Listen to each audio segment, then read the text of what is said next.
North India का वो certificate मिलना ये बहुत बड़ी बात है मेरे लिए। मुझे मिस नॉर्थ इंडिया का वो सर्टिफिकेट मिलना ये बहुत बड़ी बात है मेरे लिए। Everything is possible, her cheese possible है अगर आप मेहनत करो। अगर आप मेहनत ही नहीं करोगे तो क्या चीज़ पॉसिबल, इम्पॉसिबल ही होगी सब। आप सोच लोगे कि ये चीज़ करनी है, नहीं मेरे से नहीं हो पाएगी। अगर आप नेगेटिव सोचोगे तो नेगेटिव ही होगा ना, पॉजिटिव कहाँ से हो जाएगा। अगर आप पॉजिटिव सोचोगे तो पॉजिटिव होगा। जब मैं इस लाइन में आई थी मेरे को भी तो लगा था नहीं मैं ये चीज़ नहीं कर सकती, तो हो सकता है मेरे पेरेंट्स ने मेरा कॉन्फिडेंस लेवल हाई किया कि नहीं। इस सोसाइटी के लोग होते हैं ना, जैसे वो बोलते हैं कहाँ डाल दिया अपनी लड़की को, क्या कर रहे हो, क्यों वो सो अब कैसे काम पकड़ लेगी ये। तो मेरे पापा ने मम्मा ने इग्नोर किया उन सब की बातों पे। उनको भी तो फील होता था जब लोग बातें करते थे कि नहीं ऐसा है ऐसा है, फील तो उनको होता था, पर उन्होंने मेरे को कभी भी जताया नहीं कि ये चीज़ मुझे हमें लोग ऐसे बोल रहे हैं, हमें लोग ऐसे बोल रहे हैं।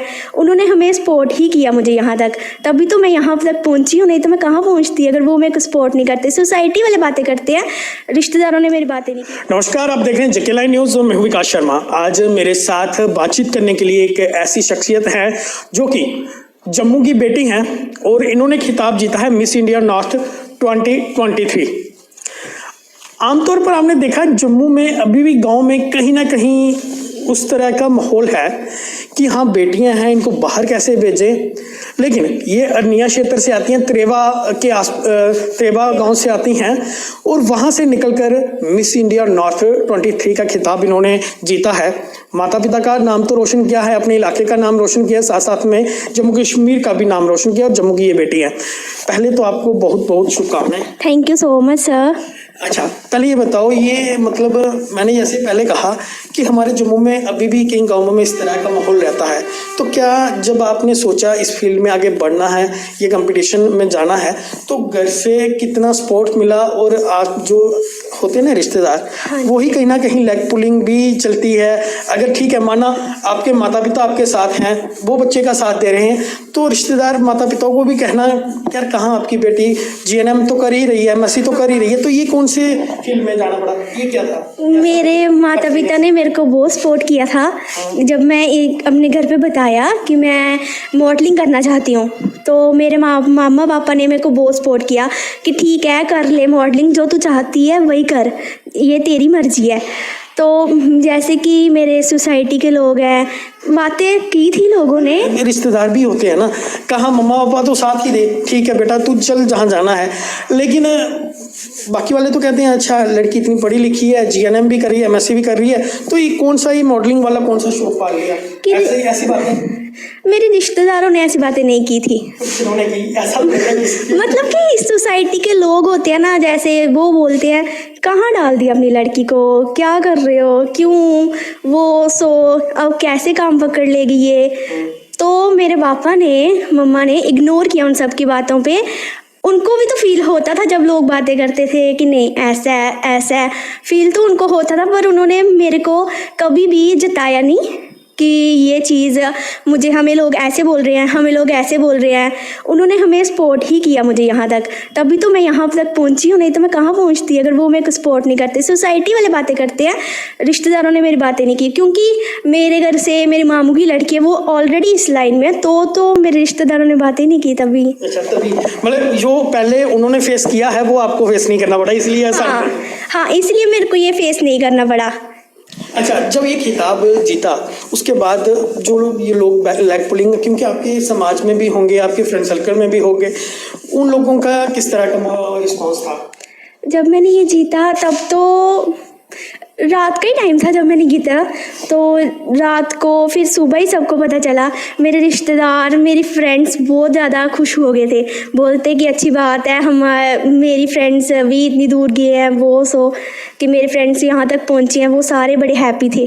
चलिए, कोमल से बात करने का आपने, क्योंकि कोमल से सबने शुभकामनाएं तो दे ही चुके हैं, लेकिन आज मोटिव इतना था कि एक गाँव से जो त्रेवा जैसा क्षेत्र है वहाँ से, बॉर्डर एरिया है वो, वहाँ से लड़की अगर निकली है तो काफ़ी सारी लड़कियां हैं जिनके अंदर कुछ टैलेंट होता है, लेकिन वो कहीं ना कहीं ये सोच लेती है हमारे बस का नहीं है, ये हमारे से हो नहीं पाएगा। लेकिन आप में अगर कोई टैलेंट है उसे किस तरह निखारना है, किस तरह अपने आप को ही मोटिवेट किस तरह करना है, ये कोमल से आज बातचीत करके आप तक पहुंचाने की जरूर कोशिश करूंगा। कोमल, जिस तरह मैंने कहा कि आप एक बॉर्डर क्षेत्र से आते हैं और कई सारी लड़कियां हैं जिनमें टैलेंट तो है लेकिन वो उभार नहीं पाती, कुछ न किसी वजह से वो परेशान रहती हैं और कर देती हैं नहीं चलो जी हो ही नहीं सकता।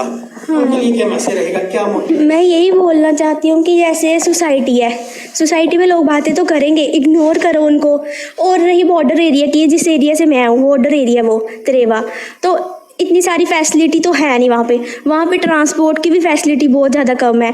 एक तो हमें बॉर्डर एरिया से जम्मू आना हो तो 3 घंटे चले जाते हैं। जो लड़कियां पढ़ने वाली हैं, बच्चे पढ़ने वाले हैं, उनके 3 घंटे आने में, 3 घंटे जाने में, 6 घंटे तो यहाँ वेस्ट हो गए। वो कब टाइम मिलेगा कॉलेज आने का, कब पढ़ना है वो सो। तो बाकी बच्चों में भी टैलेंट बहुत है, बस ये है सोसाइटी मार देती है एक तो उनको। एक तो पेरेंट्स जो हैं, कोई पेरेंट्स मेरे जैसे सपोर्ट बहुत करते हैं, कोई इग्नोर कर देता है। तो जैसे मेरे पेरेंट्स ने उनकी बातों को इग्नोर कर दिया तो मेरे को बहुत सपोर्ट किया। मैं यही बोलना चाहूँगी जिन बच्चों में टैलेंट है वो शो करें अपना टैलेंट। तो अपना आमतौर पर ये देखा कि बच्चे अपने आप को ही एक्सक्यूज देते हैं, ये हो नहीं पाएगा, ऐसे लिए उनके लिए क्या मैसेज रहेगा?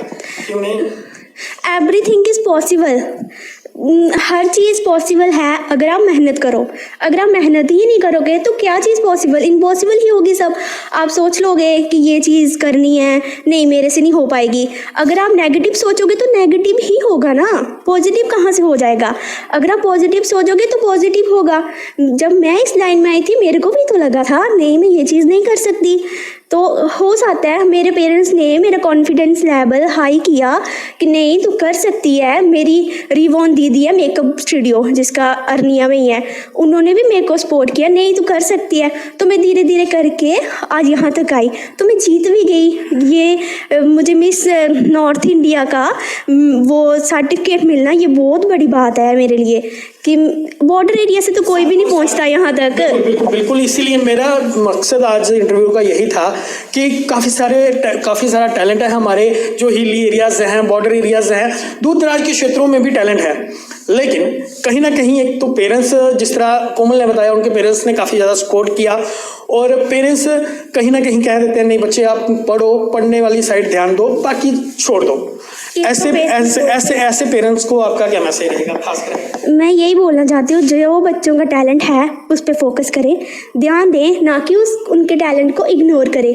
कि जैसे आपके बच्चे चाहते हैं कि नहीं मैं मॉडलिंग लाइन में जाना चाहता हूँ, मैं फैशन डिज़ाइनिंग में जाना चाहता हूँ, या फिर मैं कुछ और बनना चाहता हूँ, हाँ, तो उनके टैलेंट को देखो, ना कि उनको ज़बरदस्ती करो पढ़ो, गवर्नमेंट जॉब लो। ये सब मैं मानती हूँ, government job is more better, पर ये लाइन भी बहुत अच्छी है। अगर आपका टैलेंट इसमें है तो आप यही चीज़ करो ना, क्यों फोर्स करना अपने आप को भी। आप उधर के भी नहीं रहोगे, इधर के भी नहीं रहोगे। बिल्कुल। और एक मैसेज खासकर युवाओं को क्या रहेगा आपका? मैं यही बोलना चाहती हूँ कि जो आपके ड्रीम्स हैं, जो आप सोचते हो कि मुझे ये करना है, तो वो करो, उस पर फोकस करो। वो ड्रीम्स को कभी ना कभी आपके ड्रीम्स ट्रू हो ही जाएंगे। तो बस यही बोलना चाहती हूँ मैं। और सबसे ज़्यादा कि आपकी फैमिली को आपको सपोर्ट करना चाहिए। जिनकी फैमिली सपोर्ट करती है उनके बच्चे बहुत दूर जाते हैं, और जिनकी फैमिली सपोर्ट नहीं करती है उनके बच्चे ज़्यादा से ज़्यादा क्या हो सकता है, पढ़ लेंगे, जॉब ले लेंगे, फिर भी घर के घर ही रह जाते हैं। आप उनके पेरेंट्स को सपोर्ट करें, सब बच्चों को, तो ही तो आप कुछ बन पाओगे ना, जैसे मेरे पेरेंट्स ने किया। स्पेशली मेरे दीदी जीजू ने तो मेरे को बहुत ज़्यादा सपोर्ट किया था। मैं उनको बहुत बहुत थैंक यू करती हूँ जिन्होंने मुझे यहाँ तक पहुँचा दिया। चलिए, तो साथ ही साथ इसके बाद आगे क्या रणनीति है, आगे क्या करने वाले हैं, कुछ सोचा है आगे? हाँ, पढ़ाई तो साथ साथ में साइड बाय साइड चलेगी। हो सकता है कि आप कुछ सालों के बाद, कुछ सालों नहीं 1-2 साल के बाद ही आप कोमल को अप्रैल में देखें और वो किसी हॉस्पिटल में हो, ये तो कोई सके, क्योंकि ये त्रेवा जैसा क्षेत्र है और यहाँ मिल जाएगी। और इसके अलावा और इसके अलावा मैं इसी लाइन में आगे बढ़ना चाहती हूँ। अभी मेरा नेशनल लेवल था, इंटरनेशनल लेवल तक जाऊँगी, मूवीज़ में काम करूँगी, ड्रामाज में। सोचा तो बहुत कुछ है, आगे सफलता भी अपनानी है इस काम में। मतलब जाना तो दूर तक है। जम्मू की एक बेटी जो है वो अब ड्रामास में आपको मिलेगी, ड्रामा क्वीन बन सकती है। तो चलिए, इससे पहले ही जम्मू की एक सेलिब्रिटी है, तो उस सेलिब्रिटी से पहले ही हमने एक इंटरव्यू कर लिया। आगे आने वाले दिनों में जब ये और सीढ़ियां मुकाम पाएंगी तब तब आपसे मिलाते रहेंगे। फिलहाल एक और मतलब इसी फील्ड में आगे बढ़ना है। और आगे नेक्स्ट स्टेप कब है? आगे नेक्स्ट स्टेप, अभी मेरे को पुणे से ऑफ़र आ चुका है मूवीज़ में काम करना, पर वो मैंने रिजेक्ट कर दिया है कि नहीं, अब मैं नहीं करूँगी, क्योंकि उधर की मराठी लैंग्वेज है, फिर मेरे को भी डिफ़िकल्ट होना था। अच्छा, मतलब पुणे से ऑफर आ गया, जम्मू का कोई डोगरी का ऑफर आएगा, उसे एक्सेप्ट करोगे या फिर उसे तो एक्सेप्ट कर लूँगी। अगर जम्मू से डोगरी पंजाबी कोई भी आएगा उसे एक्सेप्ट कर लूँगी। पुणे से मराठी थी, मेरे लिए भी डिफ़िकल्ट था उस चीज़ में एडजस्ट करना। तो चलिए, अब अगर आप कोई मूवी के लिए किसी हीरोइन को लेना चाहते हैं तो जम्मू की बेटी है, आप कांटेक्ट कर सकते हैं। फिलहाल अगर आपको नंबर नहीं मिल रहा या इनकी आईडी नहीं मिल रही, आप हमें मैसेज कीजिए, हम आपको नंबर दे देंगे। फिलहाल कांग्रेस जरूर लिखें, शुभकामनाएं जरूर दें जी। थैंक यू सो मच आप सबको मेरी तरफ से। जो भी मेरे को देख रहा है, मेरे को ज़्यादा से ज़्यादा सपोर्ट करें। मेरा यूट्यूब चैनल है कोमल गोरका, उस पर सब्सक्राइब करें। इंस्टा आईडी और फेसबुक आईडी है कोमल गोरका। ज़्यादा से ज़्यादा मुझे फॉलो करें, सब्सक्राइब करें और मुझे भी सपोर्ट करें। Thank you so much once again to all of you. चलिए, बहुत बहुत धन्यवाद।